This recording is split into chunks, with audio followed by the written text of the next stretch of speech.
Hey guys, welcome to the Alt Shift X public Q&A discussion live stream for Game of Thrones Season 8, Episode 1. I don't even know what the title of this episode is. It didn't say on the HBO site or anywhere else. So they're really keeping their cards close to the chest this season round, what with avoiding all the leaks and whatnot. But welcome everyone to the discussion. We're going to be talking about the new episode. We're going to be fielding whatever questions you guys have, and we're going to have a good time. I thought that the episode was fun and good, and it's kind of what all of the premiere episode ones are, in that not a whole lot happens. It's mostly just about reminding us what the relationships are, what the political situation is, and what the conflicts ahead are going to be. So I think that was mostly what the episode focused on, and we're going to talk about it scene by scene. As Leo Curtis points out, there were indeed no elephants in the Golden Company, which is a pretty massive cock tease. You'd think that after all the talk of Oliphaunts, we're going to see some. My guess is that we will see Oliphaunts in the end, one way or another. Because like, why else would they bring them up in the first place, you know? So one of the really immediately notable things about this new episode was the new title sequence. For the first time ever, I've had 7 seasons of the same title sequence. I mean, with, different locations shown. But now I've got an entirely different design and a whole different animation for the whole thing. We got to see the wall with a giant gaping hole in it. We saw Last Hearth. This is the castle of Last Hearth, which is like the northernmost castle, the northernmost castle before the wall. Winterfell. We got the lovely Godswood Lake beneath the Heart Tree in Winterfell, which was fun. And we actually go inside the buildings of the various locations, including inside the crypts of Winterfell. Which tells me that the crypts of Winterfell have to play some kind of important role. The crypts seem to be, like, they had that whole crypts teaser, so, like, the promotion for this season has, like, heavily emphasized the crypts in a way that most of the story up till now hasn't. So the theories include, like, maybe the dead Starks in the crypt will rise up and fight for the Starks or against the Starks or something. Those are some of the ideas. And we've got King's Landing in the title sequence, going inside the Red Keep. We've got Qyburn's giant scorpion crossbow machine that they used to hurt a dragon, aimed at these 3 dragon skulls, which I suppose represent Daenerys' 3 dragons, even though one of them is already taken by the Night King. Thanks very much for the super chats, Anthony, Valentin, Poos on Poos, and Surf and Yolly. And we got to see the Iron Throne in the opening cinematic with this lovely, like, ching, like, sharp steel sound as it, like, unfurled, which I thought was really fun. They've really done, like, this upgraded, more, like, intense, focused version of the opening scene, which I think makes a lot of sense. Because obviously, like, they don't have as many locations to jump around between now. Like, the story is mostly taking place at King's Landing and Winterfell. So it makes sense for them to make this reframed opening sequence. Thanks for the super chat, Daniel Kim. Indeed, Tormund now has blue eyes. We've got... Alright, so the episode opens with this little boy who runs and climbs up a tree and watches as the armies of Jon Snow and Daenerys march into Winterfell, which is, of course, a repetition of Season 1, Episode 1, if I can pull that up, when we had the same thing happen with Bran. The technology here is slightly... So, Season 1, Episode 1, we had this little boy, Bran, who climbed up to the top of a castle and watched as Robert Baratheon and Queen Cersei Lannister came marching in. And so now, in Season 8, we've got Daenerys and Jon marching in, this different queen and this different king with a different army. And this is like a whole...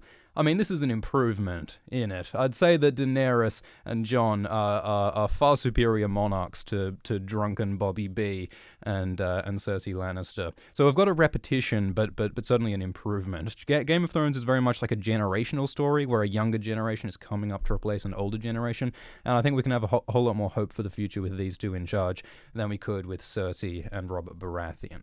Thank you, Mortonator, Atomic Hockey, and Joe. So this boy, I kind of liked him as a parallel to Arya as well, because in season 1, episode 1, we had Arya Stark, who like climbed to the top of a wagon and like peered out wearing this helmet, and she was being all adventurous, which I think is similar to how the role that this boy had in this episode. He was like climbing up a tree, and he was like running around and jumping over a river and looking all adventurous. I like to think of this kid as like the next Arya, perhaps, in a way, for better or worse. Almost as though Arya Stark is like a Batman identity that some new kid will rise up and take when Arya Stark dies. But that's a tangent. So we got this lovely, beautiful army. It's huge. It's tremendous, and it's marching into Winterfell. And Arya watches this like procession of all of these people who she knows returning to Winterfell. It's like this sushi train of people who Arya used to know trucking into Winterfell. So that includes Jon, and Arya is delighted to see her favorite brother coming back. Arya sees the Hound, and Arya is less enthusiastic about seeing the Hound again. She sees Gendry, and she's pretty positive. And it's interesting that Arya isn't seen by any of these people. Arya sees them, but they don't see her. Which I suppose represents, the emotional distance that is between Arya and the other people in her life. Since she's become this assassin, she's become sort of estranged from people. And she's also become, this faceless, no-one person who's sort of like, she can blend into a crowd, she's stealthy, she's an actress, she can take on faces, and all those things sort of like separate her from others. Thank you for the chats, Half Finnis, Carl, Danny, and Curry, and Michael. So the Northerners are a bit concerned by the whole dragon situation. They're not used to giant reptiles flying above their castle. And Daenerys kind of enjoys intimidating everybody. We also have this interesting shot of like Grey Worm and Missandei getting some sort of dark looks from the people of the North, because the people of the North view Missandei and Grey Worm and Daenerys and the rest of them as outsiders, foreigners, and the Northerners don't take nicely to foreigners. But I think that's especially notable for Grey Worm and Missandei. Grey Worm is an Unsullied from Astapor, like the other side of the world, and Missandei is from Narth, a very obscure southern island. So these guys are a long way from home, and it makes sense that there's going to be a bit of cultural distance between them. It's gonna be difficult to bridge that gap. So it's interesting to see how this plays out. So yeah, Daenerys is looking pretty smug. Arya is impressed by the dragons, and we've got some more classic Tyrion Lannister and Varys ball dialogue. I tell you, ever since the show diverged from the books, there has been a marked increase in discussion of balls and butts and dicks. Which if that's what you want to write about, so be it. Yeah, they talk about balls. They have a bit of banter. That's the opening dialogue for the season. And then the dragons swoop in, and Sansa sees a dragon for the first time. And Sansa is not super hype on the whole invasion of the magic thing. Yeah, and because I think the reason for that is that Sansa is very much invested in the sort of secular, worldly political affairs. That's what she's experienced and skilled in. She has no experience in dealing with giant flying dinosaurs. So it makes sense that Sansa has some trepidation about the situation. Alan Van Dick, thanks for the super chat, says, need a still of the blueprint that Arya gave to Gendry. We'll get to that, but I think what it is it's her staff with the dragonglass blades on either end, which we saw her using in the trailer. I think that's what she asked Gendry to make her. Thank you, Squealy, Santiago, Tom, and Val. So we see dragons over Winterfell, which is this incredibly symbolic, powerful, magical moment, because Winterfell is this, this ancient stronghold of ice that's been around for 8,000 years, and dragons are this destructive, fiery force from Valyria, from so far away. So this is a special moment. Jason Rattray, thanks for the patronage as well as the super chat. Jason asks, what do you think Melisandre will return with? So you'll probably remember that Melisandre. Where's my search bar gone? Melisandre. Sorry, the technology's a little bit touch and go because we're like, getting all these pictures. All right, well, the point is that Melisandre left last season. She went east across the Narrow Sea on some unspecified mission. I think the most likely thing that she's doing is gathering other Red Priests, because she specifically said that she was going to Volantis. And we have seen Red Priestesses in Volantis preaching about Daenerys being the savior. And Melisandre is now convinced that that Daenerys and Jon are the chosen one who'll save the world. And in the books, the Red Priests have this army called the Fiery Hand, and they have all these slaves who are really, really keen on Daenerys because Daenerys is known for freeing slaves. So it seems likely that the slaves and the Fiery Hand and all of these people who believe in Daenerys and believe in R'hllor will probably fight for her, at least in the books. So perhaps Melisandre will be bringing some of those people back to Westeros this season. Perhaps that's what's going to happen. Thanks for the super chat, Mike and Gally and Liz. Gally is very keen to point out that these dragons are wyverns, not dragons, because I believe the terminology is that wyverns have 2 legs and 2 wings, but dragons have 4 legs and 2 wings. But the real answer is no one really cares that much, to be honest. Zora Zappelli says that Sansa is shading everyone this episode. Yeah, she's not really pleased with anyone because she doesn't like Daenerys rocking up and threatening her comfortable influence over Winterfell. And she doesn't like Jon for kneeling to Daenerys. And everyone else is sort of weird and stabby. So yeah, Sansa is sort of uncomfortably out of her element at her own home. So it's a difficult situation. Thank you, Daniel Quant, Westeros Jedi, Wilhelm, Johnny, and Nick. So everyone arrives at Winterfell, and Jon Snow reunites with his brother Bran. And Jon is very happy about the whole situation, but Bran is a bit sort of weird and robotic, and Jon is a bit perturbed. So the dialogue is that Jon says, "Oh, Bran, you're a man," and then Bran says, "Almost," which is very interesting phrasing, isn't it? I think it's actually perfect phrasing, because it's saying that, oh, you're a man, not only as in, you're grown up, but as in, you're human. And Bran says, "Almost." I'm almost human, because Bran has become dehumanized and depersonalized by becoming the Three-Eyed Raven. So in a way, Bran isn't a man or a human at all. He's the Three-Eyed Raven. He's this magical, mystical robot psychic tree boy. So yeah, Bran's separation is something that they emphasize this episode. Thanks, Chucky, Darren, Alessandro, and Half, who says, read Westerosi Jedi's question. Westerosi Jedi's question is, do you think the Golden Company will turn on Cersei and join Jon/Aegon at some point? Yeah, alright, so the Golden Company is interesting. The Golden Company is a sellsword company from Essos who famously have never broken a contract. Now, in the books, because the whole thing is that mercenaries and sellswords are notoriously not reliable and not loyal. So the Golden Company is notable for being famously loyal and never breaking a contract. This is the symbol is a gilded skull, because the Golden Company has this whole long, interesting history in the books, which is not really relevant at all to the show, I don't think. But the fact that the show has also mentioned this idea that the Golden Company has never broken a contract. And what's the point of mentioning that they've never broken a contract unless they break a contract, It's just like Daenerys keeps saying, "Oh, I can't have children." That's how you know for certain that Daenerys is going to have a kid, is because she keeps saying she's never going to have a kid. So yeah, I think it's logical to guess that the Golden Company might leave Cersei.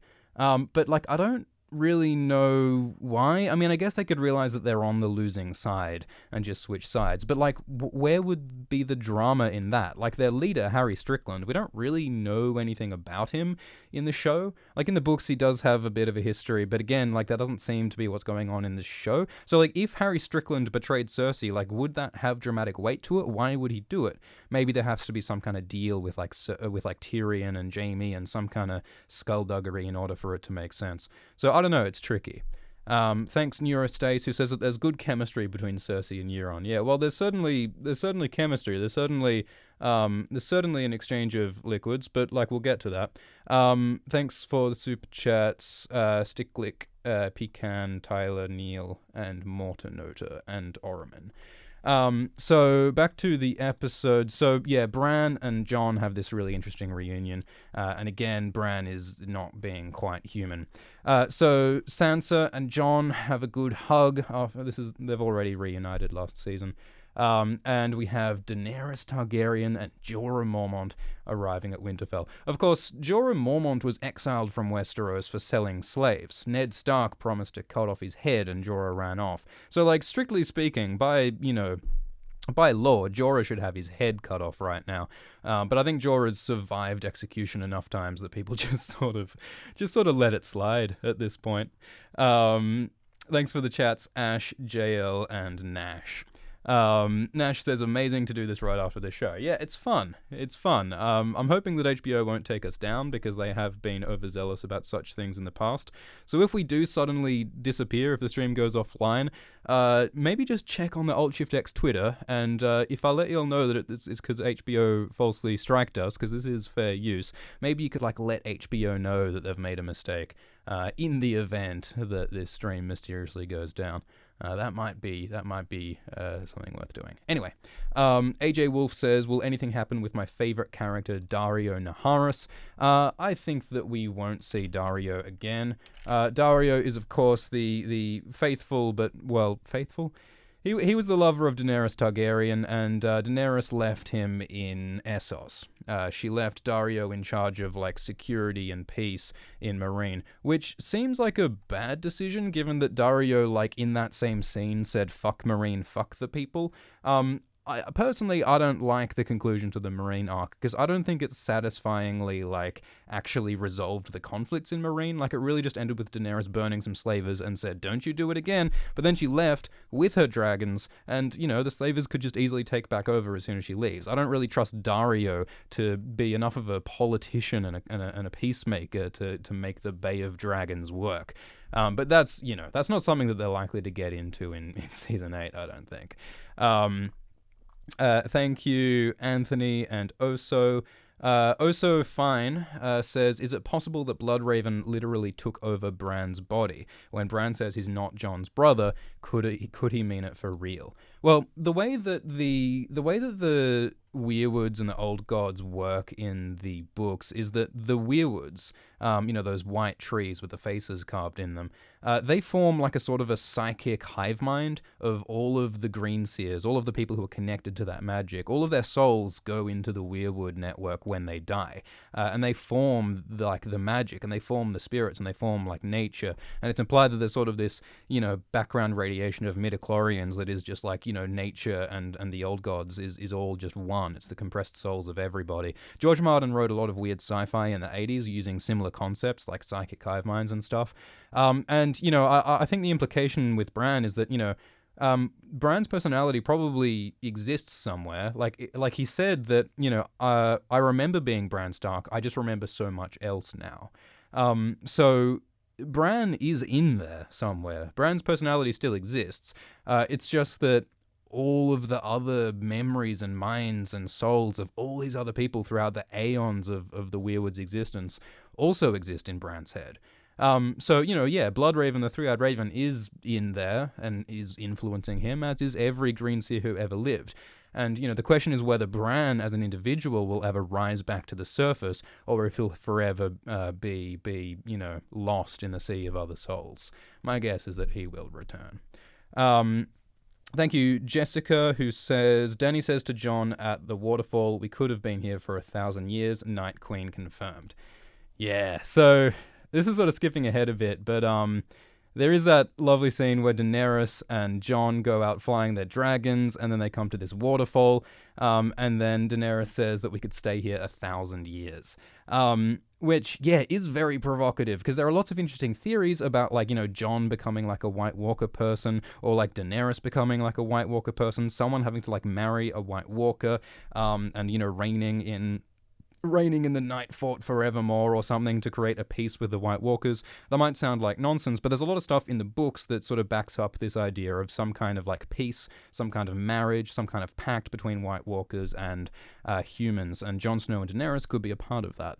And the fact that Daenerys says we could be here 1,000 years, I think that is suggestive of that idea.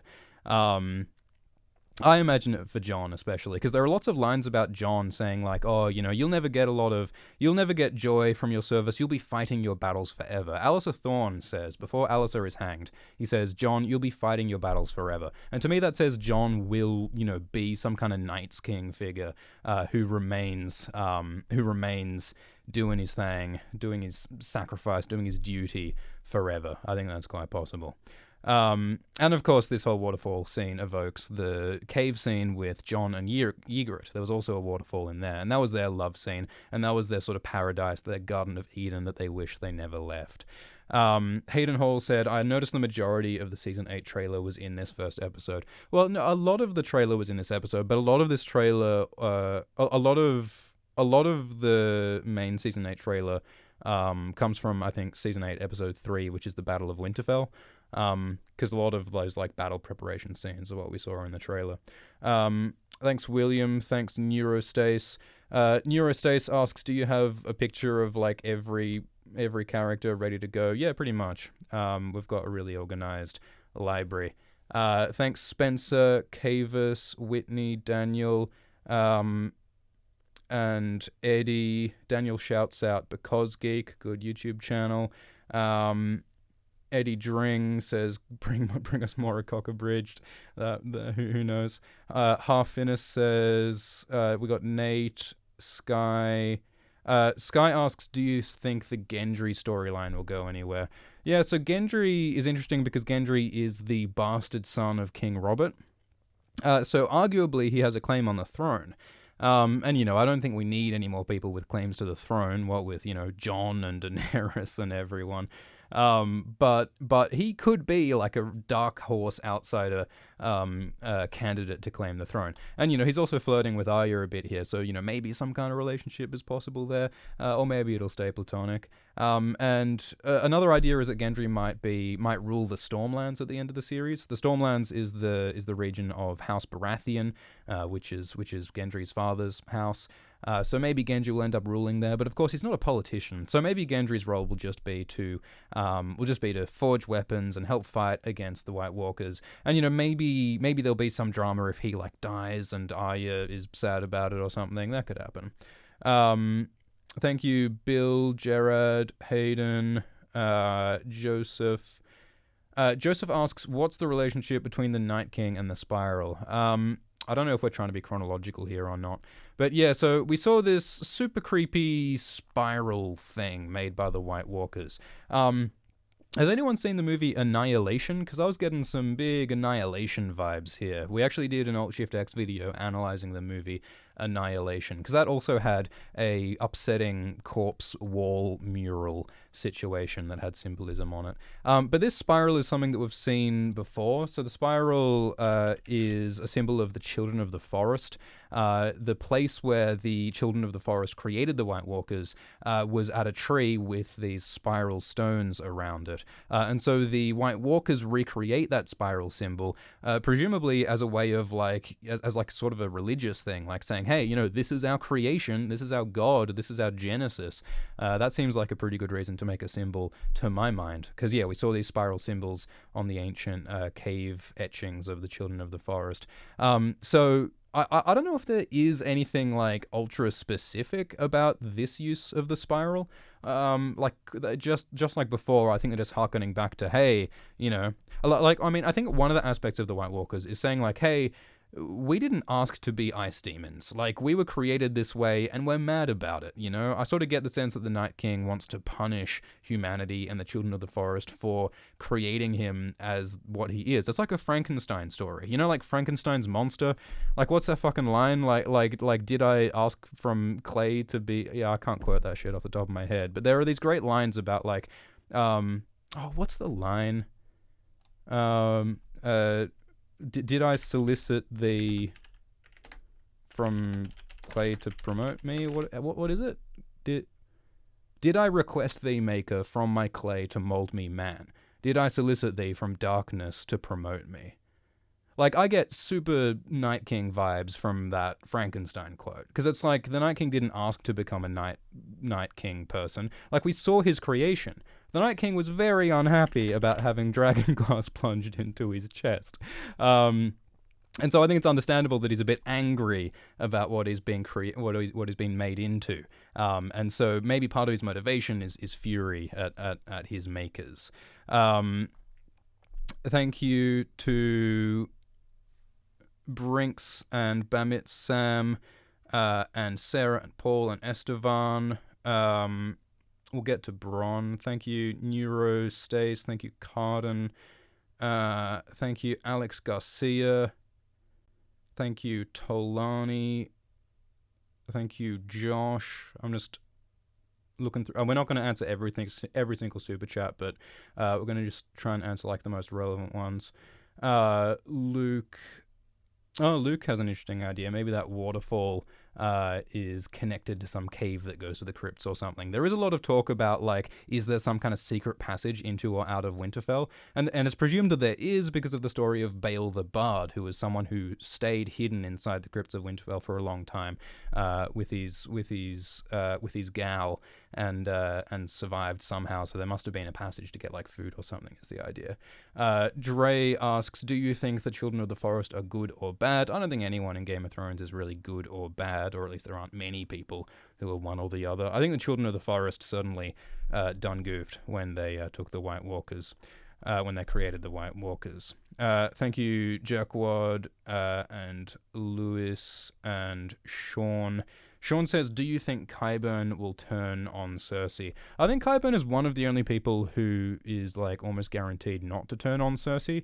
Like, we just had this lovely speech this episode about how appreciative Qyburn is for Cersei taking him on. I wouldn't expect him to turn on her anytime soon. I think he's just a psycho who wants to do his weird experiments, and he's like not too concerned about anything else, such as, you know, ethics. Thank you, Truitt and Quinton. Thank you, Zunumi. What do you think Jon's next move will be after learning that Daenerys is his aunt? I think he's going to be upset about it. I think he's going to do what he usually does, which is look morose. I think he's going to have a difficult conversation with Daenerys about it. And that's going to create a whole lot of drama, which I think will be one of the big dramas throughout this whole season, is going to be like, you know, Daenerys wants to be queen, but Jon is the rightful king ahead of her. And, you know, a lot of that could be solved by them marrying. And, you know, Davos or Varys suggested Jon and Daenerys getting married this episode, which, you know, that really would make a lot of sense. Because that would, you know, put to rest the whole, you know, claims, the rival claims of Jon and Daenerys. I expect they're going to come up with sort of some reason why that isn't what they want to do. But yeah, it really would make a lot of sense if Jon and Daenerys just got it over with and married. Thank you, Emery and Matt. Emery says, how do you think the Mountain will die? Well, the Hound telegraphed pretty clearly that he wants to try and kill the Mountain. So that's a possibility. But the Mountain is also on Arya's death list. So maybe Arya will have a go. Thank you to Matt and Amir. Amir says, do you think the White Walkers get to King's Landing? Well, we already know from like interviews with Entertainment Weekly and stuff that the big battle for Winterfell happens in episode 3. And if the big battle happens in episode 3, I mean, surely the White Walkers won't be defeated in episode 3, or else we'll have 3 more episodes with no White Walkers. Like, maybe they're just dealing with Cersei in those 3 episodes, but I think it would be quite weird if the White Walkers were beaten before the season was even halfway done. So I think it's quite likely. I think it's likely that the dead will come down to King's Landing, and shit will get real. And you know, we've already seen like the throne room burned in season 2, which already indicates that there's going to be some serious Bernie conflict down in King's Landing soon enough. Thank you to Dylan and Michael. Dylan says, is Gendry going to stumble upon how to make Valyrian steel? I don't know if Valyrian steel is important anymore, because like the significance of Valyrian steel was that it could kill White Walkers, but now they've got truckloads of dragonglass that can also kill White Walkers. So I don't know if Valyrian steel is important anymore. But yeah, the Gendry idea is an old one, because like Gendry was trained by Tobo Mott, and at least in the books, Tobo Mott has the knowledge to reforge Valyrian steel. So that's why Gendry makes sense there. Thank you, Win. And Jessica points out that the spiral symbol looks a bit like the Targaryen sigil with like the three-headed dragon. That's an interesting comparison. Well, one other thing I'd throw out there about the spiral is like the spiral sort of represents the weirwood net and the old gods, because that's, you know, the children of the forest who created the White Walkers, and the burning of this spiral might suggest the burning of the weirwood trees and the burning of the weirwood net. I feel like I do this every stream, but Lucifer Means Lightbringer is this really great Game of Thrones YouTuber who goes very, very, very deep into the symbolism, and he talks a lot about how the weirwood network might be destroyed at the end of Game of Thrones. And so I'm sure he has a lot to say about that spiral. Check out Lucifer Means Lightbringer. Thank you, John, Tyke, Tornado, Han. Han points out that there's a Game of Bones 2 analysis.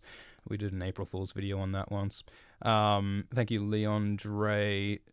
Dre says, did Bran stay in the same spot through the night? Because, yeah, Bran has just been sitting in the Winterfell courtyard in his wheelchair for, like, this entire episode, apparently. He doesn't move a lot. Does he not know how the wheels work? And thank you, Brinks, and Stephen and Christopher and Keith. Okay, let's go back to doing this chronologically. So we talked about the reunions at Winterfell, and we got up to Daenerys introducing herself to Sansa, and Daenerys is like, "Oh, you're so pretty," and Sansa is like way too jaded to be moved by that kind of a line. Sansa is prickly. Well, she's not prickly. She says the polite thing, but she says it in a cold, icy, Stark Queen sort of a way. Because, you know, Daenerys doesn't like Daenerys. Sansa doesn't like Daenerys because it reduces the agency and the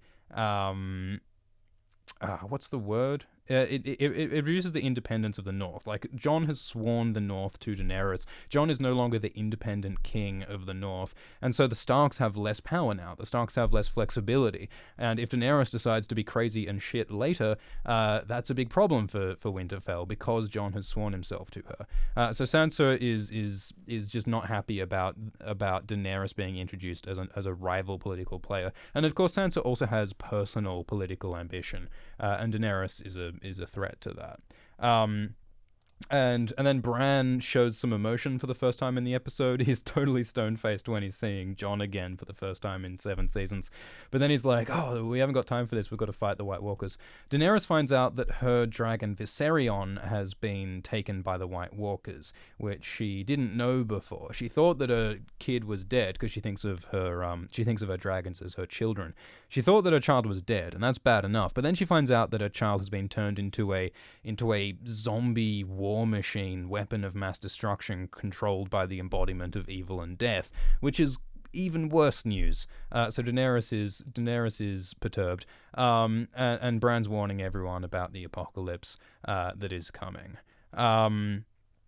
And we've got a council with all the Northern Lords hanging out and introducing themselves to Daenerys and Sansa and Jon. And we have little Jon, what's his name? Ned Umber. So the Umbers are the lords of Last Hearth, which is the northernmost castle before the Wall. And so here, Ned Umber is saying, "Hey, like, I'm trying to get my people south to safety in Winterfell, but we haven't got enough wagons." There's a lot of talk about wagons this episode. Yeah, everyone's pressing F. Everyone's pressing F for poor Ned Umber, because Jon and Sansa are like, "Well, you know, you gotta help your people get south, so you go back up to Last Hearth and you bring some wagons and you bring your people south to safety." And then Ned Umber proceeds to get smanged by the White Walkers. So that's unfortunate. I like how we're introducing, like, characters who matter dying. Like, we feel for this kid, I feel. Like, he's not a main character, but you know, he's someone who we are familiar with enough to at least feel something when he dies. He's got, like, remember, like, Carsey at the Hard Home episode? Like, Carsey was this wildling woman who, like, we got attached to because she was charismatic and she had these kids who she cared about. So we actually felt something when she died. She wasn't some random extra. So I think it's a good use of Ned Umber here to have a similar effect. And it's a reminder that, like, you know, there are kids in the North, and the White Walkers kill everyone, you know, man, woman, or child, or animal. Or Raven.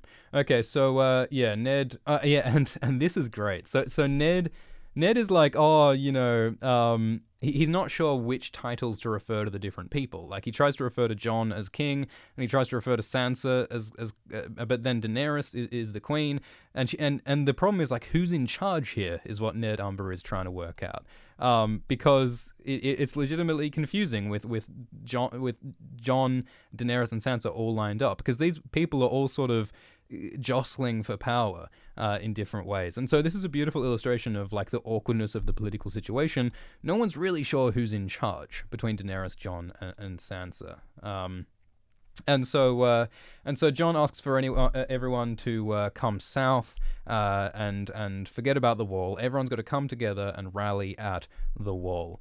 At Winterfell. And Sansa also makes some comments about food, which is great. I love it when Sansa talks about food, because a lot of the sort of, like, economic and political issues have sort of been thrown out the window in some of the later seasons. I'm glad that Sansa is concerned about food, because someone has to be. Like, this giant long winter is happening. Like, even if there weren't White Walkers, this winter would mean famine and death for many, many people, because they haven't got enough stored food for the long winter, given all the war that's happened, the War of the Five Kings.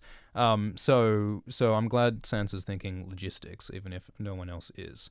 I'm not sure why this part of the OBS isn't working, but that's okay.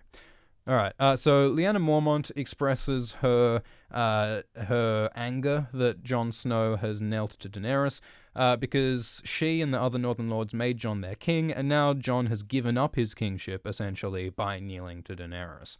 And so they're not so sure if they want to follow Jon if he's not the king. So this is basically Sansa's point. Like, because of Jon's decision to kneel to Daenerys, the loyalty of the Northern Lords is shaken.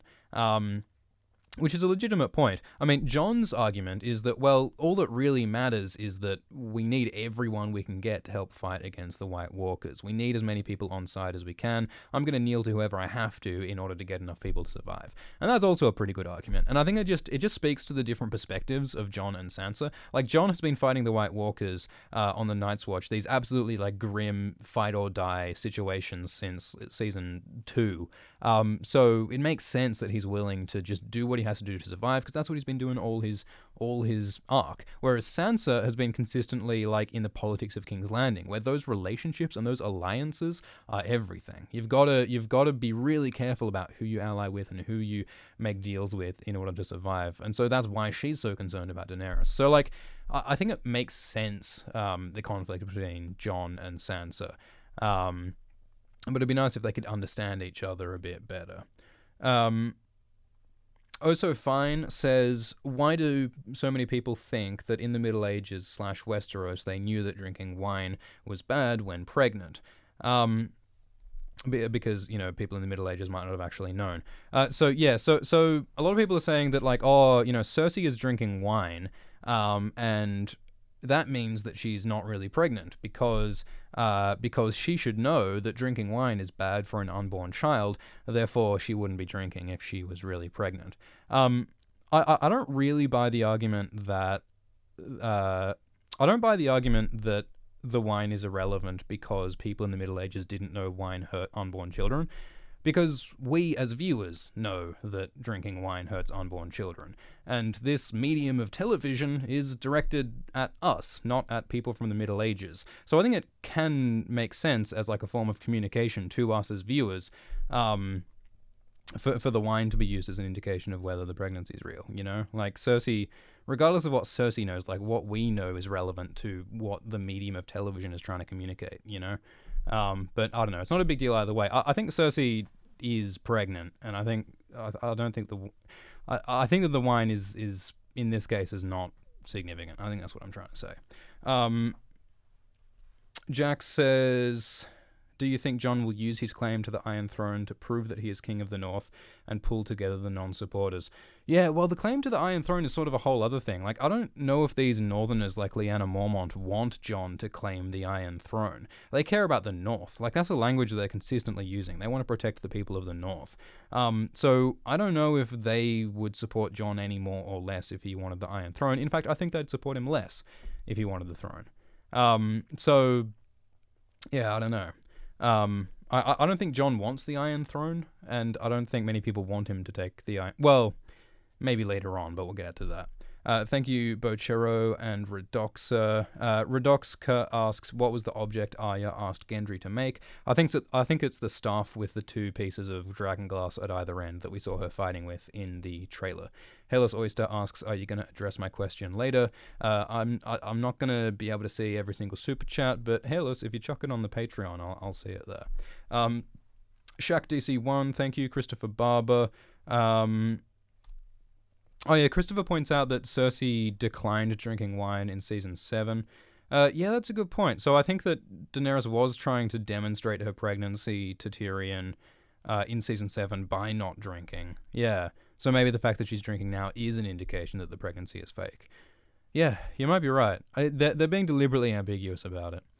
Zora Sapelli says, "Free Ghost. It would be nice if we saw that doggo again." Alright, so yeah, Jon's just saying, look, we got to stick together. I'm going to kneel to whoever because I care about the survival of the North. And Tyrion talks up Jon, and he's talking about the importance of fighting the White Walkers, the greatest army that they've ever seen. And yeah, Tyrion says, oh yeah, and by the way, Cersei is totally going to come and help us as well. And everybody is extremely dubious of Cersei's support, because of course the North just got out of a very long and bloody war with the Lannisters. They don't welcome Lannister armies coming to the North. And of course people like Sansa are deeply skeptical of any of Cersei's promises.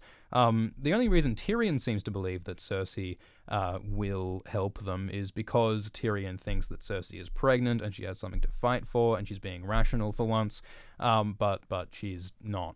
There is, of course, the possibility that Tyrion knows that Cersei is lying, and he's, like, secretly helping Cersei in some kind of betrayal of Daenerys. I don't think that's true. Like, Tyrion does have some sympathy for Cersei, but he's not gonna sacrifice everybody to help Cersei, the tyrant, keep the throne and probably kill him in the end. So I think that Tyrion's being honest when he says he thinks that Cersei is gonna help them.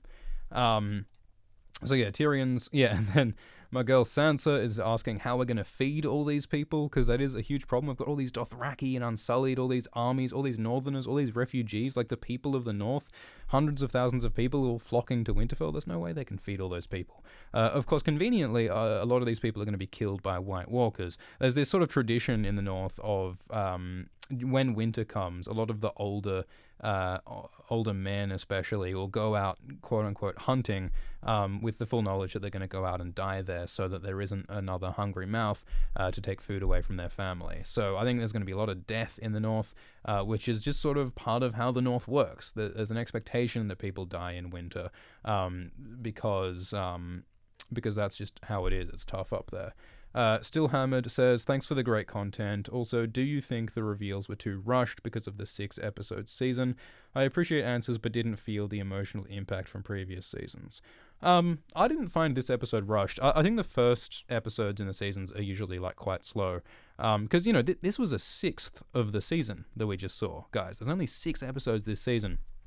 So I thought this was like not really fast at all. I think people forget that like the pace of the early seasons like was often pretty fast. Like you did have like Catelyn and Littlefinger, you know, rushing up and down Westeros pretty quickly, and like a lot of the reunions and conversations. Like they are cramming a lot of reunions in one episode, and I suppose that does detract from the weight a bit.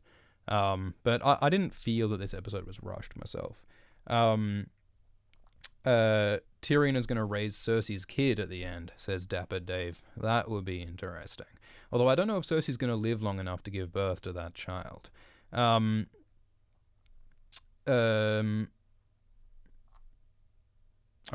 so we got Daenerys and Sansa chatting, and they're talking about how huge their army is. They're bringing these carts of dragonglass into Winterfell because they need the dragonglass to build weapons that can kill the White Walkers and the Whites. And Gendry is running things. And we've got a reunion between Tyrion and Sansa. And they're sort of, you know, they're not warm, but they're good to each other. I think they understand each other and they respect each other. They, of course, married in this uncomfortable arranged marriage back in season 3. And Sansa says that Tyrion's an idiot for trusting Cersei, which he is. And the last time they saw each other was Joffrey's wedding, where Joffrey died and Sansa ran off. And of course, the fact that Sansa ran off with Dontos Hollard and Littlefinger at the scene of Joffrey's murder implicated Tyrion in the crime. Like, part of the reason why Tyrion was able to be sentenced for the death of Joffrey was because Sansa, his wife, ran off when Joffrey died, which sort of suggests a bit of guilt. Of course, that was all part of Littlefinger and Olenna's plan to frame Tyrion for the murder. So yeah, Sansa's actions were like partly responsible for Tyrion's being condemned to death, although that was really, Littlefinger's machinations. And they say that they're both survivors. Everyone who's alive in this season is a survivor. They've all been through shit to get here. And yeah, so Sansa is very dubious about the Cersei situation. And yeah, this is why Tyrion trusts Cersei. She has something to live for now. It really is the pregnancy of Cersei, or the supposed pregnancy of Cersei, that makes Tyrion believe in Cersei. And I think it's motivated reasoning. He wants to trust Cersei because he doesn't want to destroy his family. He wants to be loved by his family. That's what Tyrion's entire arc is about. He wants the approval of his father and his siblings. And then we finally have the reunion between Jon and Arya. So these guys were so very close in season 1. They were the misfits in Winterfell who didn't feel understood, but they understood each other, and they loved each other even if no one else did. I think there's a line, something like that. And Jon asks, "How did you sneak up on me?" Jon, like the other Starks, is a little bit doesn't quite understand the extent to which Arya really is like this extremely skilled assassin. I don't think anyone really appreciates yet just how powerful Arya is. Arya certainly is more powerful than Jon, I would think, at this point. She could certainly assassinate him. And the fact that Arya could hold off Brienne speaks a lot to her ability. But yeah, but also people aren't really appreciating much the fact that Jon returned from the dead. I thought it was so wild how when Jon was resurrected, Tormund was saying, "Oh, they think you're some kind of a god," and yet it didn't really come up again. The fact that Jon is Game of Thrones Jesus, that he rose from the dead, hasn't really come up, hasn't really been that relevant, which seems silly to me. But Jon and Arya have this sweet hug, and it's all shot like very, very similarly, like as a recreation of Arya and Jon farewelling Arya in season 1. It's all a callback to that. And of course, Jon gave Arya her little sword Needle, which she has gone on to use to kill a bunch of people. And yeah, so Arya just sort of is evasive about what's happened to her. Like Jon asks what's going on, and she just sort of sidesteps the question because the shit that Arya's been through and the trauma is something that alienates her from her family. It's something that she can't quite talk about because it is crazy as well. Like, she joined a death cult, she killed an innocent boy, she did all sorts of crazy stuff. So yeah. Victor Gonzalez asks, can the dragons feed off the dead? I wouldn't recommend it because we've seen that the zombies still wriggle even once their bits are chopped off. I would not want wriggling zombie bits in me. Phrasing. Thank you, Mysterious Wolf, Mysterious Uno and AJ Wolf, Night King's Peen Smoker, Sad Toad, Dapper Dave, Brinks, Oyster, Victor Gonzalez, ZBTES God. Bran told Sansa about Cersei's betrayal, but why has Bran told Jon as well? Don't know what you're talking about. Peter asks, which Stark will die first? Ooh. I think Sansa will survive. I think Bran will become a tree. I think Arya might die. I think it's possible that all the Starks will survive, actually. I think Arya is probably the most likely to die. Alright, so yeah, we got this lovely reunion with Sansa and Arya, and then we're off to King's Landing, where Qyburn brings some terrible news. And this is such a great illustration of just how fucking awful Cersei is. So, like, Qyburn reveals that, hey, the apocalypse is happening. The unstoppable zombie army has broken through the wall, and they're marching south to destroy us all. And Cersei's reaction is to say, good. Cersei is someone who is so hateful of everyone who isn't her that she's happy about the prospect of the apocalypse simply because it hurts other people. She takes pleasure in the killing of others and the misfortune of others, even at the expense of herself. It's even beyond her self-interest. She would rather see everyone suffer than everyone get along. Cersei is a destructive force and a self-destructive force, which is why there's all this stuff about her using wildfire to blow up King's Landing, is one of these big theories. But, she's already done that with Baelor's Sept, so maybe it'll be different to the books. But anyway, so Euron is hanging out with Harry Strickland on the Silence, Euron's ship, and Euron's enjoying himself. He's like he's on a bloody Disneyland ride, having a great time. Harry Strickland is more composed. And so, yeah, this is the Golden Company, the army that Cersei has bought to help her hold the throne. And Yara is on this ship. Yara is Theon's sister and is Euron's niece. And Yara is, not looking too comfortable, but she's looking markedly better than Euron's prisoners in the books. There's a sample chapter of the next Game of Thrones book that's been published by George Martin called The Forsaken, and it's about Euron Greyjoy and his prisoner. He imprisons his brother, Aeron Damphair, and the shit that he puts Damphair through is hard to describe. It's torture. Like, he has all these priests strung up with their bodies disfigured by the salt water and the burns, and taking out their eyes and taking out people's tongues, and it's this deep, and it's psychological because of the abuse that Euron is like a sexual abuser of his own siblings in the books. Like, Euron is so incredibly dark in the books, but here he's mostly just like chaining Yara to a post. He's a much lighter character in the show. But yeah, Euron is sort of, not even all that mean, really, with Yara. He's just sort of like, hey, you're my prisoner, I'm gonna fuck the queen. And Yara is, of course, furious and indignant because she is a proud Ironborn captain and don't want to put up with that shit. And so, yeah, Euron delivers the Golden Company to Cersei, and Cersei is very disappointed that the Golden Company hasn't brought elephants. Why are there no Oliphaunts? Where are my elephants, says Lord Lan. Like Daenerys, where are my dragons? Yeah, it is disappointing that there's no elephants. I don't understand why they brought up the elephants in the first place if the elephants aren't going to turn up. Maybe that's going to be like if the Golden Company does some kind of betrayal. Like, maybe the Golden Company will turn up with elephants, but they'll fight for Jon and Daenerys against Cersei or something. Like, maybe the elephants will come in like Gandalf at Helm's Deep. And the trumpeting will signal a change of affairs in Westeros. I don't know. I feel like we've got to get some kind of elephant payoff at some point. But yeah, if they can't afford CGI for direwolves, maybe they can't afford CGI for elephants. Baka says, what did Arya want Gendry to make? I think she wanted him to make that staff with the dragon glass on either end that we saw her fighting with in the trailer. Zanumi says, why doesn't Bran warn everybody of Cersei's plots, like the Golden Company and the pregnancy?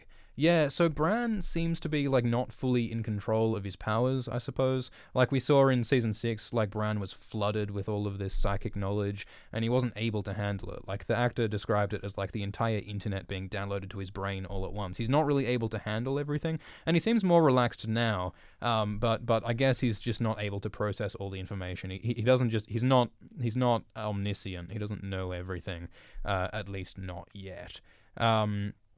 Umbra says, do you think they'll do anything with the Blackfire and Golden Company connection in the show?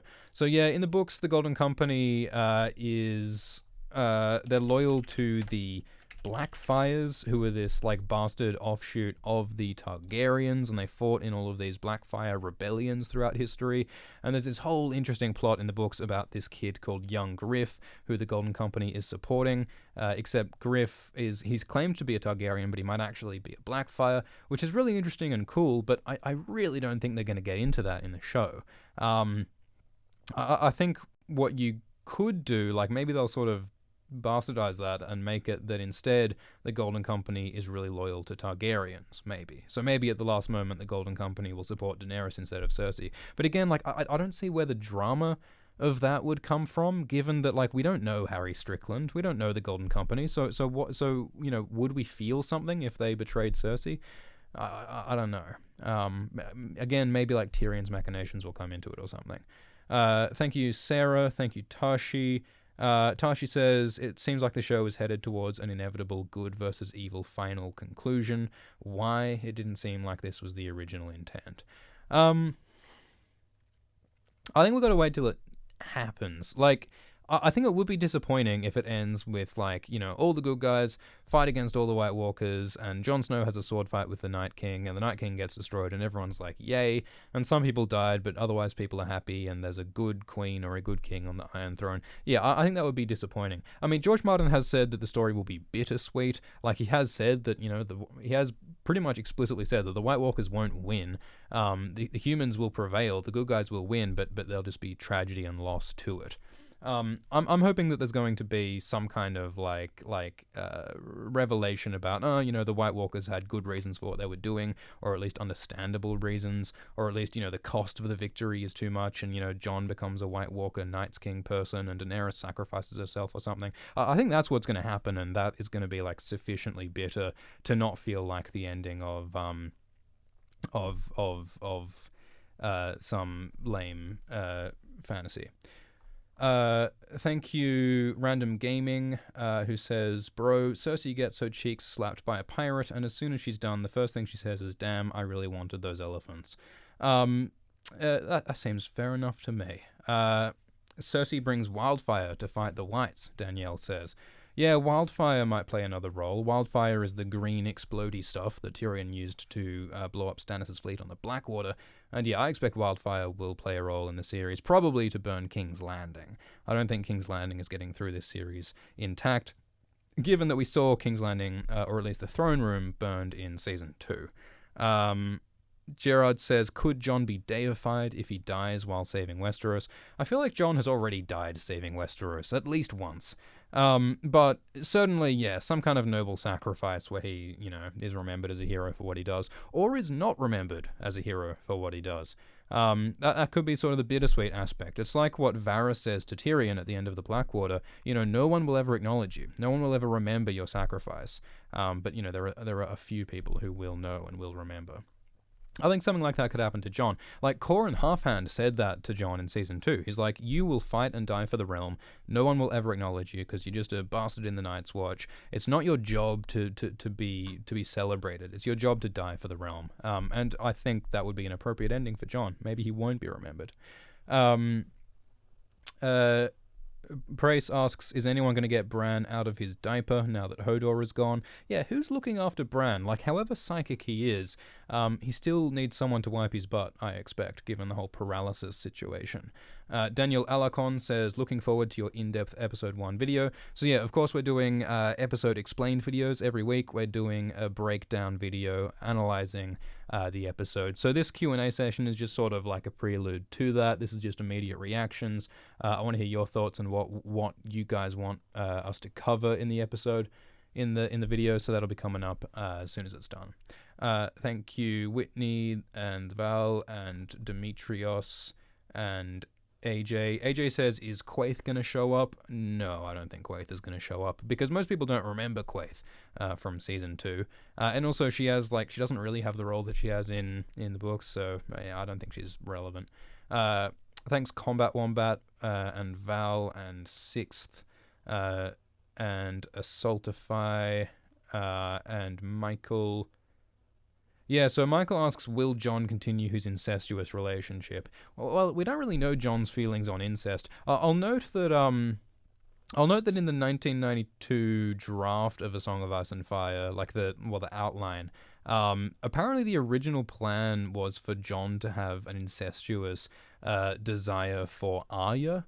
And I'm glad they didn't go down that role. But if you're thinking that Jon is above incest, you might be wrong. Also, the Targaryens have this, ancient history of incest, so, Daenerys, isn't necessarily going to care about banging her nephew. I think she's going to be more concerned that her nephew has a better claim to the throne than she does. I think that's going to be where the drama comes from.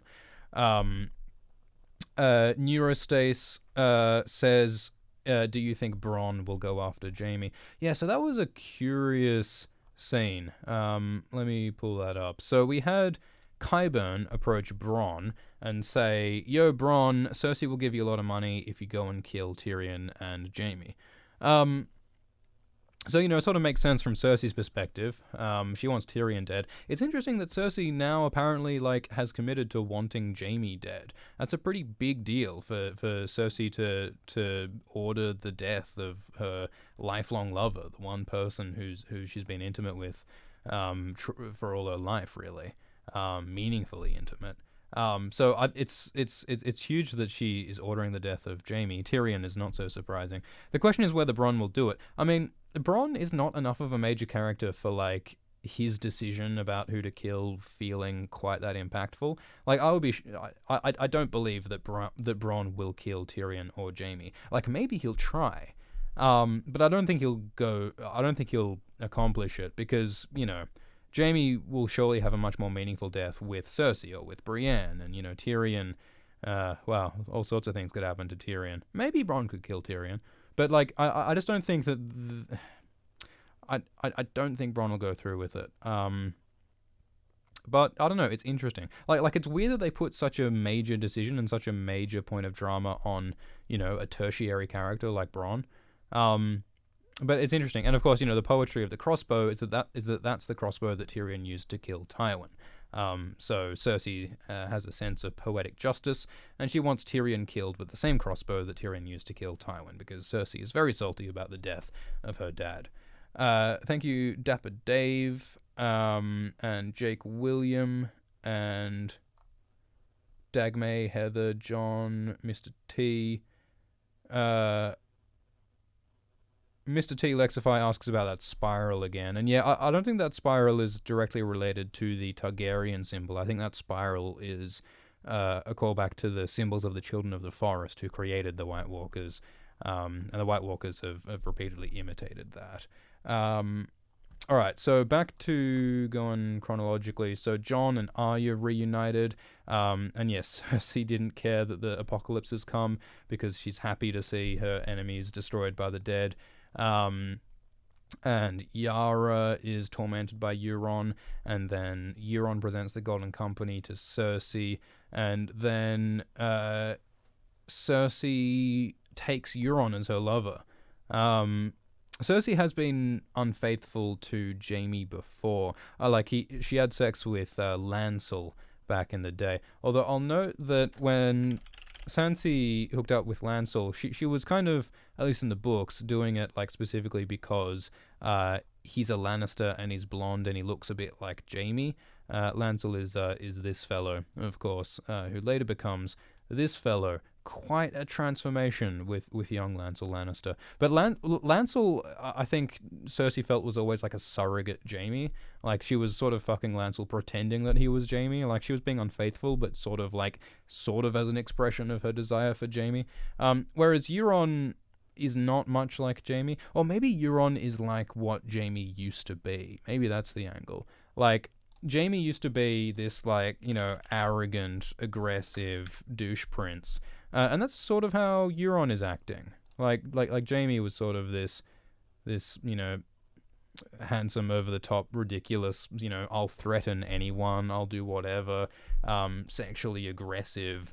That's what Jaime used to be like. And maybe Cersei is keen on Euron because she sort of reminds her of what Jaime used to be like. Because Cersei's no longer attracted to this new Jaime, this new honorable Jaime. So Cersei takes Euron into her bed. And yeah, Euron has all sorts of smack talk, and the Mountain is defending Cersei, of course. And then, yeah, we have this scene with Bronn and these prostitutes, and these women are talking about people who they know who've been hurt in the wars. And it's nice to have a reminder of, some of the, human cost that's going on, some of the injury and death and loss that's happening in the background, not only to the noble families, but to the common people. And then, yeah, Qyburn interrupts with the offer to give a whole lot of gold if Bronn will kill Jaime and Tyrion, which is, yeah, really interesting. And Tyrion, of course, offered to buy out Bronn. Tyrion said, whatever they're offering, I'll pay double. and Bronn still wants a castle. Maybe Bronn will not take up the crossbow and will instead join with Tyrion and take Tyrion's offer. Crisco says, is it possible that Cersei did not order her brother's deaths, but it was actually just Qyburn acting on his own? That's an interesting idea. I mean, I think that Cersei did order it. Because, certainly Cersei wants Tyrion dead and has wanted Tyrion dead for a long time. And I don't see any reason why Qyburn would want Jaime dead when Cersei doesn't. I don't see how that's in Qyburn's interests. I don't think Qyburn has any, fancy machinations going on. I think he really just wants the patronage of Cersei and wants the freedom to conduct his evil little experiments. I think that's sort of all he really wants. I wouldn't expect him to be, manipulating Cersei necessarily. Thank you, Caligulov and Nonsensical Lexus, and JWJR, and Cody, and Hello, and Danielle, and Nicholas, and Michael. Michael says, does the big battle with the White Walkers happen earlier in the season than we all thought? We have been told in interviews and stuff that it's in episode 3 that the big battle happens. Maybe that's a lie. I mean, supposedly there was fake endings filmed and stuff. Maybe they're telling us wrong information, but supposedly the big battle is in episode 3. JD's third says, is Jon a Fire White like Beric since he was raised by the Lord of Light? Does this change his lineage or his story in any way? Yeah, well, I mean, one of the sort of dualities of the story is that, Daenerys embodies fire and Jon embodies ice, and together they're the Song of Ice and Fire. Except, you can also say that Jon is the son of a Targaryen and a Stark, and therefore Jon alone is the Song of Ice and Fire. But yeah, as you say, Jon was resurrected apparently by the magic of the Lord of Light, the Fire God, and therefore maybe Jon is an embodiment of fire alone, which sort of throws the symbolism off with Daenerys a bit. They really haven't been talking much about Jon's resurrection. Jon hasn't changed much since his resurrection. But, I mean, I think we certainly could see more fire from Jon later on, because let's not forget that the prophecy of Azor Ahai suggests that this hero will wield a flaming sword, and he'll be an embodiment of, fiery energy and the Lord of Light. And Melisandre has said that Jon is that hero, along with Daenerys. So I think it certainly has been prophesied that Jon will wield a flaming sword and be a fiery figure. So we might see that in the future. Thank you, Danielle. Thank you, Raphael and Parme, who asks, will Bran fly / warg something, or just the three-eyed raven? Well, one of the lines for Bran was that you will not walk, but you will fly, the three-eyed raven told Bran. And, that's already sort of been fulfilled with Bran warging those ravens and flying through their eyes. But I think that's not the full payoff. I think it would make sense and it would be very bloody cool if Bran warged a dragon as well as these ravens. He's been warging ravens. And how else are they going to defeat Viserion, the zombie dragon, right? Surely they're going to need some dragon-on-dragon action, and maybe Bran will be able to help by warging. What else is he going to do? Just spy with ravens all day and have visions? I think he'll warg a dragon. Thetom says, how much of the future of the realm do you think Bran knows? Well, yeah, that's an interesting angle. Maybe Bran, he's not just, confused and overwhelmed. Maybe Bran does know what's going to go down. He's just playing the role that he knows he needs to play in order for the right thing to happen. Maybe Bran knows critical information, but he's not revealing it because it's not the right time for it to be revealed. Maybe Bran really is omniscient at this point. There are plenty of mystical characters I don't know, Melisandre or even Varys who seem to have that sort of bent sometimes. So yeah, we don't really know what's going on in Bran's head. But I don't know. Well, the really interesting thing with Bran is that at the end of this episode, he sees Jaime, and they have this moment of eye contact. And I really like the idea that when Bran sees Jaime, Bran will start to remember the boy he was before his fall. Because, Bran doesn't remember his fall. Bran doesn't remember that Jaime pushed him, last we heard. And in the books, the Three-Eyed Raven, or the Blood Raven, specifically like deleted Bran's memory of being pushed out that tower by Jaime. So I think the return of that memory, I think Bran remembering Jaime pushing him, will be important to his character, and maybe that'll be how Bran becomes more human again and becomes Bran again, and loses this whole robotic Three-Eyed Raven jazz. I think that could be interesting. I think that could happen. Thank you, Jorge. Thank you, Chris. Thank you, Screamer Joe. Chris says, do you think Mira will show up at some point? I'd like to see Mira again, but I feel like they don't need to bring her back, and they therefore probably won't.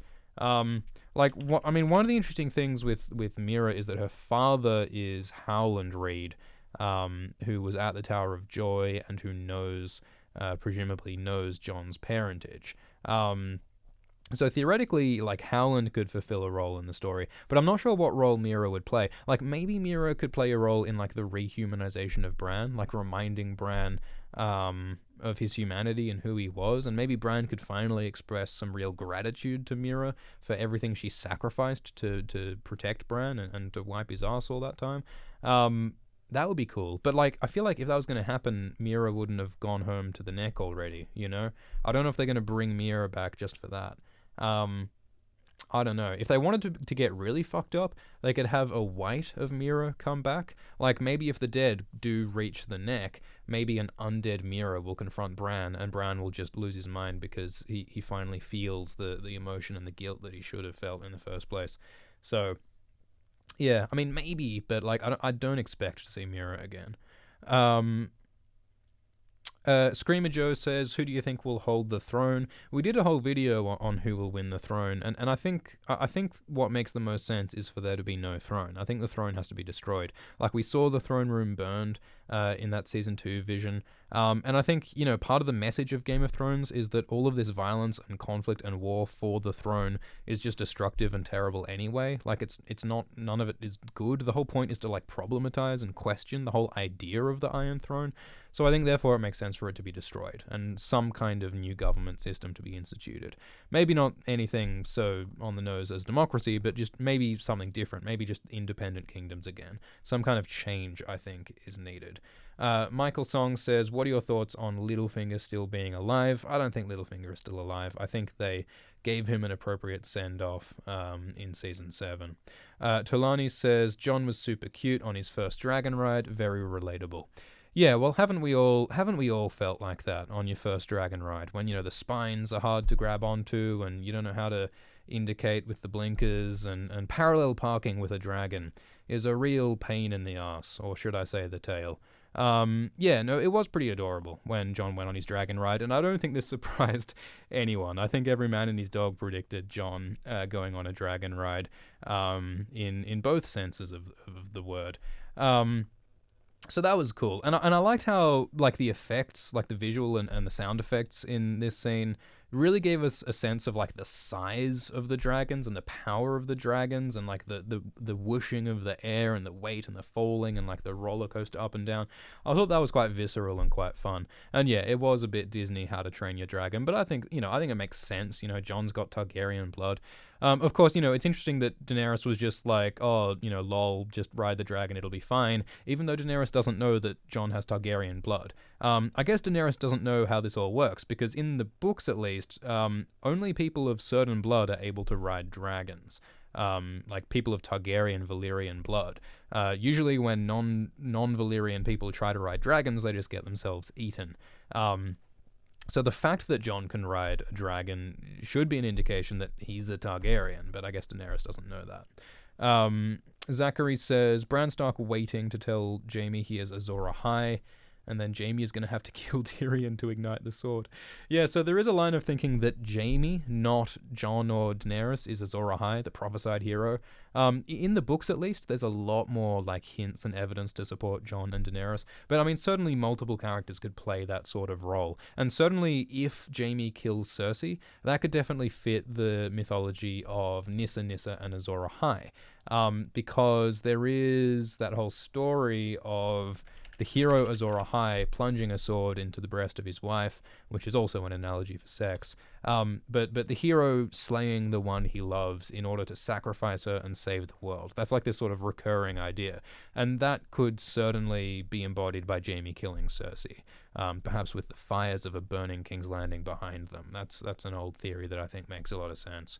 And yeah, we have a question about Howland Reed, and I don't think Howland will turn up at this point. I think in the books he will, but not in the show, I don't think. The Puma Show asks, what do you think Melisandre is doing in Volantis? I think that she's getting the support of other Red Priests, and will probably bring like a bunch of slaves or like R'hlloric soldiers to support Daenerys. There's hints of that in the books. Christian asks, do you think Gendry could reforge the Cat's Paw blade into a staff for Arya? Well, in the trailer we've seen her wielding the Cat's Paw Valyrian steel dagger separately from the staff, and the staff's got dragonglass on it. So I don't think she needs to do that. But it is an interesting question whether or not Gendry will do something with Valyrian steel. I did notice in the episode we had Gendry creating dragonglass weapons.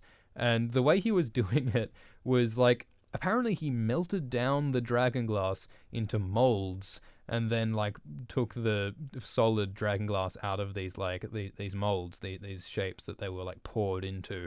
And I don't know much about metallurgy, and I know less about obsidian, but I'm pretty confident that's not how that works. I don't think you melt. Well, actually, no, maybe you do, because it is volcanic glass. It is melted rock. Maybe you can just melt it again. Okay, I retract my statement. If some kind of metallurgist, mineralogist, geologist could clarify, that would be lovely. But, I mean, we do know that the show has played it fast and loose with metallurgy before.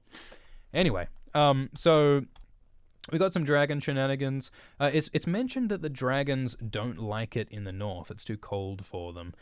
Which is interesting because in the recently released Fire and Blood history book, Queen Alysanne Targaryen 100 years ago took her dragon up to the north, and she tried to fly her dragon beyond the wall, but the dragon disobeyed, which was really weird, and the dragon like refused to fly over the wall, which is like this really ominous, weird moment of like, ooh, shit, the dragons are scared of something. And that's one of the things about this whole sort of mystical duality of the fiery dragons and the icy north. It's sort of like oil and water. It doesn't quite mix. And I wonder if, the dragons need to die in order for, peace and balance to return to the Force at the end of the story. And yeah, so we talked about... we're sort of jumping around the story. Triple Tap HK asks, Bran says he was waiting for an old friend. Is it Jaime? Yeah, I think Bran is referring to Jaime. So yeah, I guess Bran does have foresight of how all this stuff is going to go down. Oh, damn. MZ Kim says, if Cersei is pregnant with Jaime's child, could that child be considered a Valonqua? So, in the books, there's a prophecy that Cersei will be killed by her little brother, or by a little brother, arguably. And a child of... Well, no, I mean, a child of Cersei and Jaime wouldn't be her little brother, but it could be a little brother, well, no, it would need a sibling. Maybe if she had twins... Yeah, I don't know if that works. Sticky Rubbers says, oh god, good name. Will Dany put Jaime on trial for killing her father? Will Jon defend him and cause a disagreement? So yeah, Dany will undoubtedly be mad that Jaime killed her father, Aerys. I don't think Jon would defend Jaime. I don't think Jon has any love for Jaime, although I suppose Jon does have the angle of, hey, we all need to put our differences aside and fight together. But I expect Jaime will be allowed to fight and redeem himself and prove himself. Because, like, what else has Jaime's arc been leading up to, if not some kind of redemption and sacrifice? I think Jaime having his head lopped off with Daenerys would not be a satisfying conclusion. Thank you, Vegas. Vegas asks, what do you think will be the first major character death? That's an interesting question. I guess, I mean, I feel like the really, like, big deaths, like Cersei, and maybe Arya and maybe like Theon have to happen sort of later on.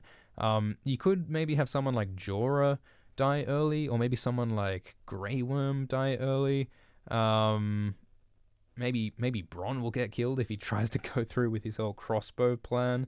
Um, who else is likely to die early? Yeah, not Brienne. I feel like it might be light on deaths until the Battle of Winterfell happens. I think that might be when shit gets really real. All right. So Carter asks, why does Euron seem to care so much about fucking the Queen? Do you think his motive is that simple? Yeah, I think there are people in the world who have motivations like that, and I think Euron Greyjoy is one of those people. Again, it's very different in the books, but I think Euron knows what he wants out of life, and he's gonna go and get it. I think that's cool, smart, real. I think that's what he's doing. Rayquaza says, was Arya asking for Gendry to make her a gun? That would really change things if Gendry just hammered up a Glock, and just went old school or new school on the White Walkers. That could be interesting, but I doubt it. Heather says, do you think it's possible that Jon and Dany will marry and rule together? It almost sounds too happy of an ending for Game of Thrones. I agree. I think that's too happy. I think that, especially with all the themes of sacrifice and the prophecy of Azor Ahai, either Jon or Dany or both have to die or just have something horrible happen to them. I think it would be too happy for them to rule together. I think it's possible that Dany will die in a blaze of glory and a self-sacrifice, and then Jon will have to be the reluctant king and maybe raise their child. I think it's also possible that Jon will become some sort of White Walker person, sacrifice himself, and then Daenerys will be left on the throne but very sad about it. But yeah, I don't think they'll both survive. Thank you, Matt. Thank you, Alex Sugar. Alex says, is the Night King an ancient Stark, or was he created by the Children of the Forest? Well, we saw the creation of the Night King, and he started out as a human. We saw he was this fella. And I think it's very plausible that he was a Stark, because the Night King has been active inside Bran's visions and his psychic astral plane stuff. And therefore it makes sense that the Night King was a Greenseer or a Warg.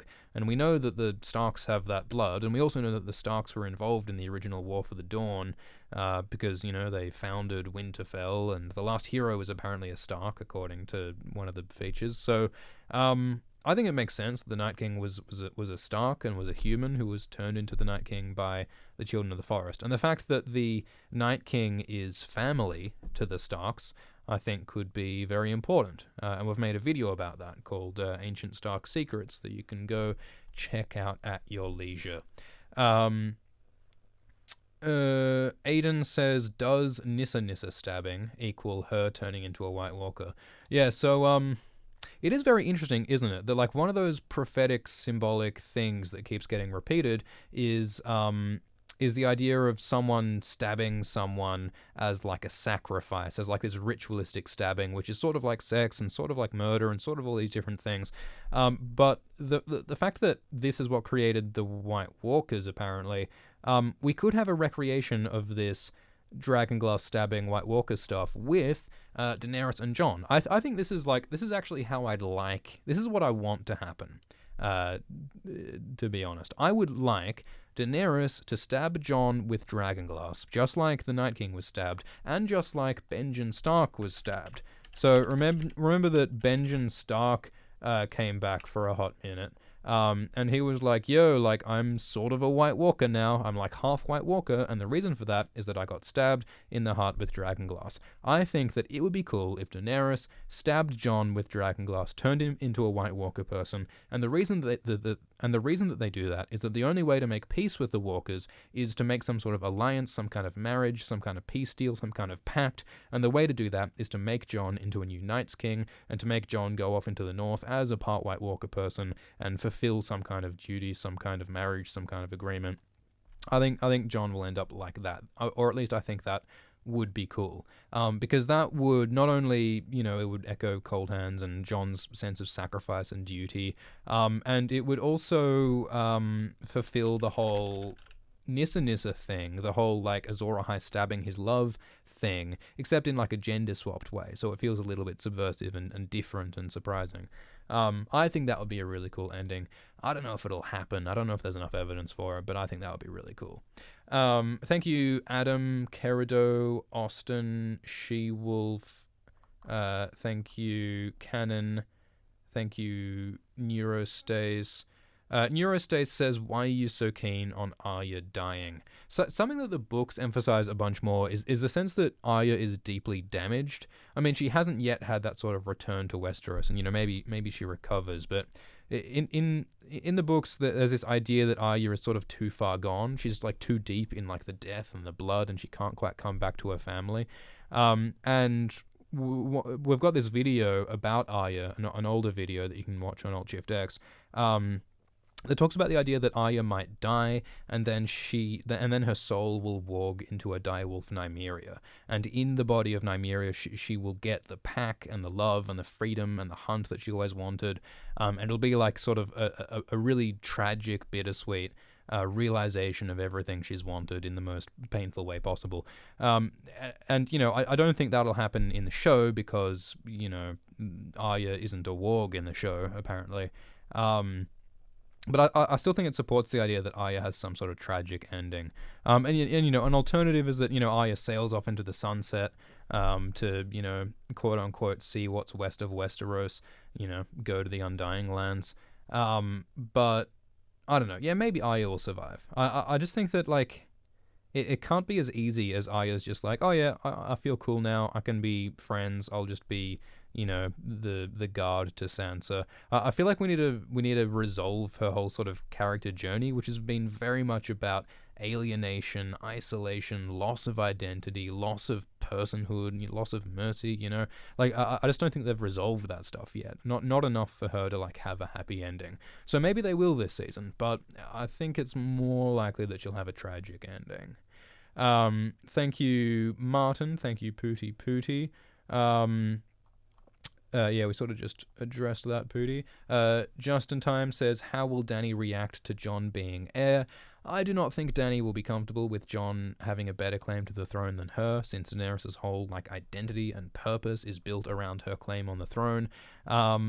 If Jon and Daenerys married, that would kind of solve the whole situation. But I guess what'll happen is that Jon won't want to marry and won't want to be king of Westeros because he identifies with the North and Winterfell. And I think that'll be what the conflict is. Thank you, Disco, Austin, Rachel. Rachel asks, any significance to the dragons not wanting to eat? Yeah, that is weird. I guess it sort of ties back to that idea of, the dragons aren't comfortable in the North. They don't thrive here. This isn't the right place for them. And, I guess that could just be there to give us a sense of unease and a sense of danger and a sense that, the dragons are maybe not well placed to destroy the dead here. It might just be generally ominous. I'm trying to imagine what specific plot connection it could have, and I don't see one just yet.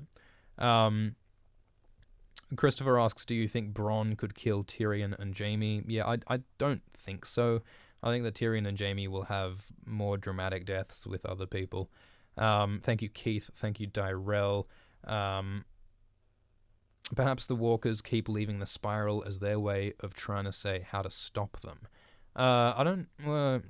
Maybe. I mean, if you want to go down the idea of Jon Snow becoming a White Walker person, then I guess the spiral could be a symbol of, hey, you need to make more humans into White Walker people. So maybe that's what they're trying to say with the spirals. But, I wish they would just learn to write. Thank you, Alex, Austin, and Ellen. I don't think Howland Reed and Mira will be significant in Season 8. KPDX and Aaron, do you think we'll get a prolonged Emo Sam arc? Yeah, so Sam was pretty upset about the deaths of his father and his brother, understandably, and as a result he's not a big fan of Daenerys, who burned his father and his brother. Yeah, I think Sam could get a bit emo about it.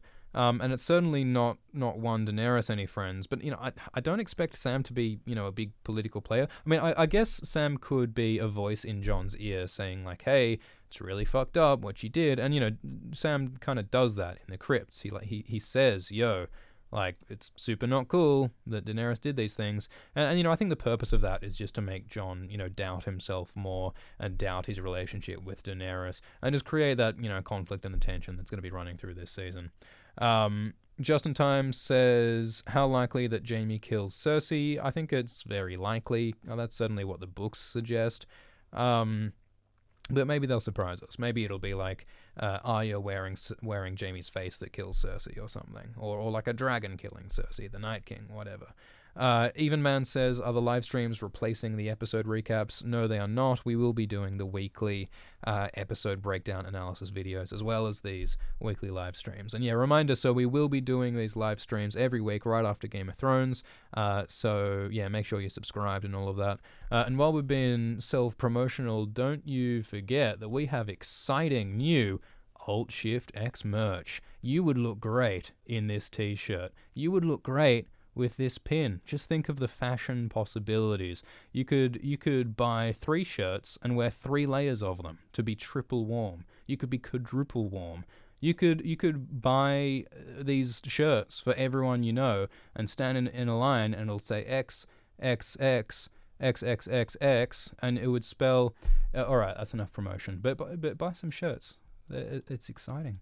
And Jon is talking to Sam, and Sam tells him that, yo, you are fucking your aunt, and you're the heir to the throne. And Jon's response is, he sort of goes through the 5 stages of, denial, and then anger, and then, acceptance. He doesn't really know how to respond, I think.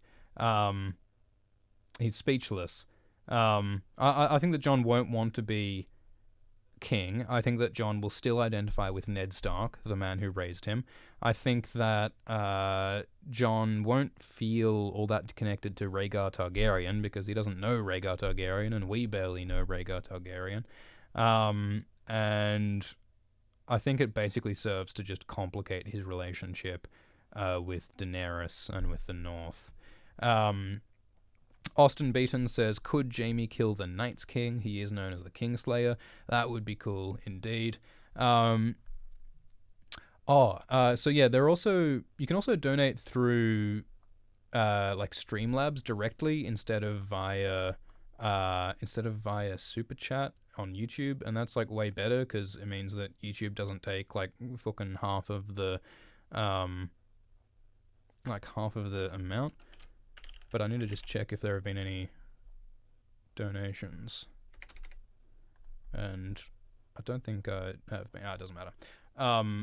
We'll if there have been any, we'll try and... Anyway, so after the R plus L equals J revelation, after all this time, it's finally happened. We have this scene at Last Hearth, the northernmost castle before the wall. This is the seat of Ned Umber. Press F to pay your respects for poor Ned. And something very bad has happened here. We've got all this blood in the snow. Blood on the snow, but no corpses, because of course the corpses have walked off and become zombies in the Night King's army. We've got Tormund and Beric, unlikely allies, but I like how they've become friends. And they're coming south from the wall and they're investigating this castle, and they come across none other than Dolorous Ed. And I love that Dolorous Ed and Tormund have become friends. Like, this is the leader of the Night's Watch, or like the acting leader of the Night's Watch, and a leader of the Wildlings who have united. Like their friendship, like their alliance seems to be like unquestioned at this point. So that's nice to see. Enemies becoming allies. But only so that they can fight another enemy, because that's how humans are, I guess. And yeah, we have this sort of funny bit where Tormund's like, oh, my eyes are always blue, I'm not a White Walker. And so then they're like, oh, everything's cool. But then they come across something really upsetting when poor Ned Umber is nailed to a wall in this spiral symbol, which is an old symbol of the Children of the Forest that sort of represents the creation of the White Walkers. And we get a unpleasant jump scare from Ned Umber, and then Beric lights the spiral, which has all sorts of like interesting symbolic implications. Maybe about like the destruction of the weirwood net. It's like ice and fire. It's like a star. It's like a sun. Basically, the YouTuber Lucifer Means Lightbringer is no doubt going to enlighten you on this. But I think, the basic point of this is just to show that, hey, the Night King is intelligent. The White Walkers want something more than just killing everyone, probably. Like, the reason why there's a human at the center of this circle, that is like a recreation of the whole, the Night King being created at the middle of that spiral. This scene with the Night King getting stabbed, that happens within a ring of stones in a spiral shape. So like this image of a man in a spiral is a recreation of the Night King's creation. It's like it's a representation of their genesis. And we talked about how maybe the Night King wants revenge on everyone for having created him the way he is. So yeah, maybe that's what's going on. Thank you to Sadcest, who hopes that the Golden Company are a worthy enemy and not just background CGI soldiers. Yeah, well, if they bring their bloody elephants, I think they'll be more than worthy. MT says, do you think Bran told Tully to tell Jon about the air thing to undermine Jon? I don't know who Tully is, because Edmure Tully isn't around at the moment. Not sure what you mean. Adaba Kadava is asking the real questions, which is, will Flemont Brax turn up this season?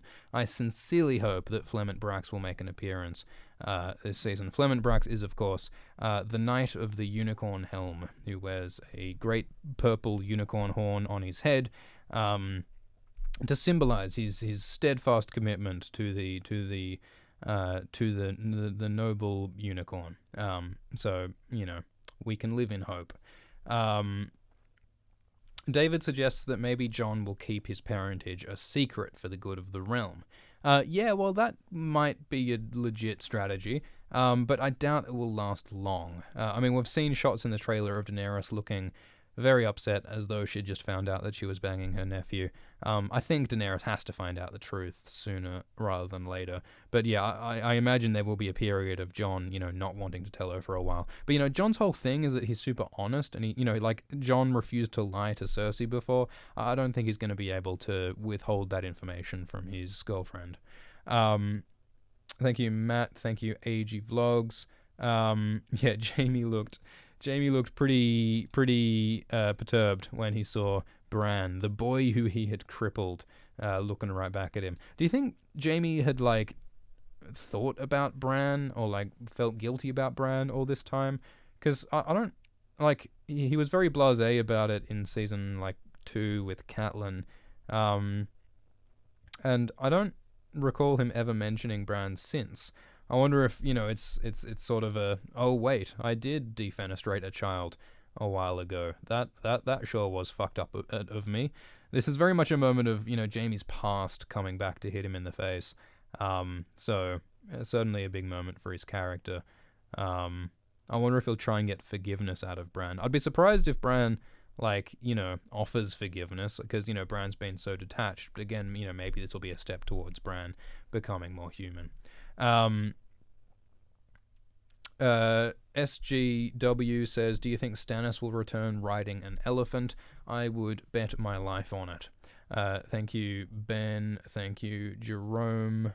Yeah, we talked to Jerome about the idea of Dany stabbing Jon with dragonglass to turn him into a White Walker person.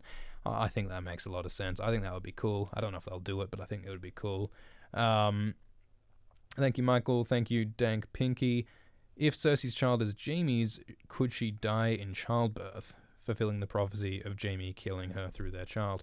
Yeah, so So yeah, maybe Cersei will die giving birth to her child, and maybe that could fulfill the whole Valancourt prophecy in the books of Cersei's little brother killing her. In the sense that Jaime impregnating Cersei is what killed her. That sort of fucked up logic, I think, would probably appeal to Martin, the author.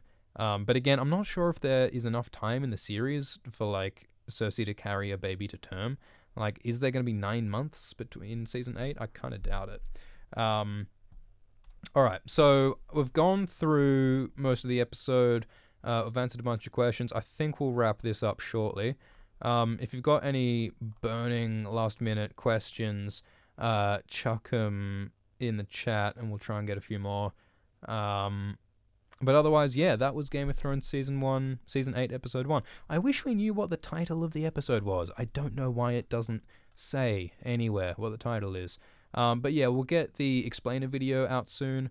Oh, so Just in Time says, how do I watch live streams after? Yeah, so these live streams are public. Anyone can watch them live, like right now. But after the live stream is over, they're going to be available to patrons. So you can go to patreon.com/AltShiftX, and you can watch all the backlog of these weekly live streams.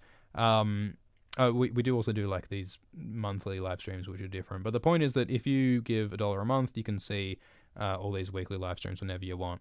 So we're not going to have these hour-and-a-half long streams cluttering up the main channel. Anyone can watch them on Patreon. Zeraxor says, all I want to know is why Theon's hair is so long, because hair grows. Also, the witch in Cersei's flashback said that Cersei would only have 3 children. And yeah, Cersei actually had 4 children. She had a black-haired baby, but I guess the black-haired baby doesn't count because it died in infancy. Daniel Kim says, upload more to Alt-Shift-ZZZ, please. So yeah, for those who aren't aware, Alt-Shift-ZZZ is a channel with readings of old books. And if you want to hear me reading old books, usually boring books designed to put you to sleep, you can do that at Alt-Shift-ZZZ. And there are indeed many other channels. There are more worlds than this. It's Crawford says, do you think Brienne plus Hound/Mountain are siblings? I don't think Brienne is the sibling of the Hound. No. Shadow Freud says the episode is called Winterfell. Well, that would be appropriate. I'll have to look it up later. And Ghetto Malone said, did the Night King leave Ned behind on purpose? I think it was certainly deliberate. I don't think you accidentally nail a child to the wall in a corpse spiral. I would say this is certainly sending a message. Kakarot says, was the friend who Bran was waiting for, was that friend the Night King and not actually Jaime? That's an interesting idea. Because, yeah, in the episode, Bran says he was waiting for a friend, and then Jaime arrives, so it's implied that he's waiting for Jaime. But, yeah, maybe Bran is waiting for the Night King, and maybe Bran considers the Night King a friend. I mean, Bran was warning everyone against the Night King earlier, so I don't think it's likely that Bran is secretly on Team White Walker. But I mean, maybe there is some connection between the Night King and Bran. The Night King did leave that magical mark on Bran's arm earlier, and it's quite possible that the Night King is a Stark and, is family to these other Starks. So yeah, maybe in some sense that line was also referring to him. All right. So I think we're going to wrap this up. Trying to think of the other stuff to say. Yeah, so past live streams, the backlog of these weekly live streams can be watched on Patreon. And otherwise, we're going to do these public live streams right after each episode of Game of Thrones. Man, it is so exciting that they've got a new opening shot like this. Do you know how long we've been using the original Season 1 opening shot? This particular shot here, we've used this a million times. In like almost every video in years and years and years, we've been using this shot for Game of Thrones. I think it's finally time to use this shot, which kind of looks worse, to be honest. It's a bit less colourful. It's a bit less... Yeah, I don't know about that, but whatever. It's different, it's new, it's fresh, it's exciting. It's Crawford says, check the Hound's family crest, he had a sister. The Clegane crest has 3 dogs on it. Are you saying that since there's 3 dogs? Oh, well, all right, the family tree. Yeah, all right. So there was a Clegane sister at one point, I think. And I guess you're saying that Brienne is that sister. Well, I mean, Brienne is of Tarth. Brienne is the daughter of Selwyn Tarth. Unless you're proposing some kind of sneaky baby swap situation, I would be surprised. Ghetto Malone says that HBO just uploaded a teaser for episode 2. Yeah, we'll check that out. It's all right. Here's a question: would you like Alt Shift X to talk about the next episode teasers in our episode breakdowns? Some people consider them sort of spoilery to talk about those teasers. Some people want them to be talked about. Should we or should we not include discussion of the next episode teasers in our episode videos? And Poos on Poos says, didn't anyone else get a stiffy when Arya and Jon showed each other their swords? Yeah, it was a bit of a dick measuring contest, wasn't it, when they were comparing each other's swords? Mine's better than yours. I thought it was a bit silly that Arya said that that Longclaw is too heavy, because like sort of the whole point of Valyrian steel is that it's ultra light. But whatever. Actually, yeah, I feel like Needle might even be like heavier than Longclaw, maybe? I don't know. Someone suggests to do a Patreon vote whether to talk about the teaser, the next episode teaser thing. So yeah, we'll probably do that. We'll hold a little Patreon vote to decide. Because yeah, it seems like probably 50-50, or maybe like 70-30 in the chat whether or not to talk about the teasers. All right, but other people are saying it's time to go to sleep. All right, so I think we're gonna wrap it up here. Thank you all so much for participating in this stream. There are 23,000, 22,000 of you in the chat, which is fucking ridiculous. It's a privilege to speak to 22,000 people, and I'm so glad you're all here. Thank you for watching. Thank you for subscribing. Thank you for those who are patrons. Thank you very much to everyone who made a super chat donation. I'm sorry we didn't get to every single super chat question, but that just isn't time.